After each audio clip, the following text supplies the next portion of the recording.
Assalamualaikum warahmatullahi wabarakatuh. Hello guys, my name is Nadifa Zahra. I'm from 12 Social 1. So today I'm gonna do some segment from Sir Pratella and I will break them about explanation text. So here I'm going to explain how rainbow come to be.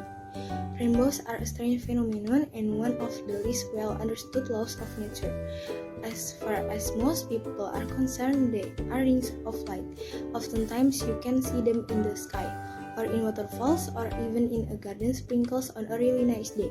Somehow we cannot see the end of them, and no matter where we go, they always look like they're in same place. Everyone knows the rainbows occur when light passes through small droplets of water and bounce around. But the following article will explain exactly why rainbows appear as they do. The curvature of the surface combined with the density of the water in comparison with that of the air crust like to reflect as in a prism. Since different wavelengths of light shift by different angles inside the water, we get the usual prism effect of light being split into various bands of colors. If this is true, then we'd expect that every droplet of water that was hit by sunlight would create the rainbow effect. And this is actually true for every droplet of water I had hit by the sun's rays. There is a particular angle at which a droplet can be viewed which will show the appropriate patterns of light. So look interference from dust, other water and edge makes viewing a rainbows possible without a large amount of small droplets, which are closer in shape to spacer than large droplets. Now we'll put ourselves in the position of anyone looking at the droplets of water if we trace the lamp.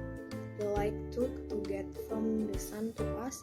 It's apparent that depending on where we are standing, each photon was shifted by a specific angle, and that this angle actually determines what color the light comes out as.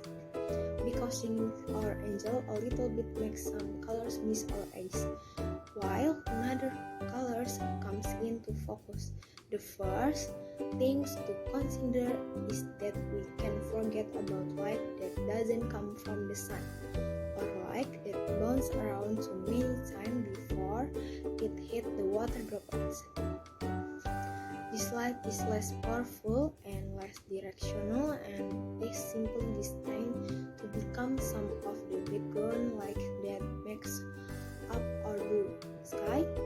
No, if we take a look at the shape of a sphere, we can use some mathematics far beyond the scope of this article to calculate the light that gets reflected inside the water droplets comes at an angle of about 20 to 30 degrees away from the direction is intended as shown in the diagram below.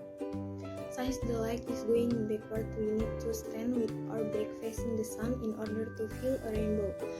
Now, if we perform the calculation required, we can see that the line passing through both the sun and the viewer forms the direction of the cone of space in which water droplets will be able to reflect light back to us.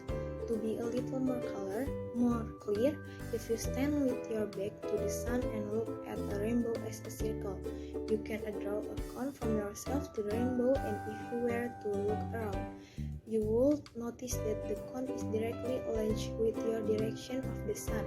This explains why rainbows move. As you move, why you can never find the end of a rainbow.